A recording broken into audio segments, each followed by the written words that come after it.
three things that I really look for as a single person crew in order to make sure that I'm making the most use of my time that I have on site. The first one is deliveries, whether that's products,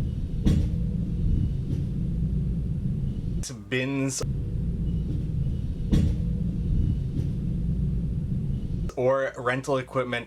I want to make sure that I'm getting everything delivered. That way I'm not leaving the job site to go get these things, which even for a small trip could be upwards of 1 hour off that job site. Getting bins delivered and hauled out of there so that you're not having to have a trailer on site and having to drive to a dumping site. You just want to maximize the most amount of time that you can on that job site, on that productive labor, as opposed to having to run off that job site and do things that can be easily basically subcontracted out, or having somebody else on the road for you that's not an employee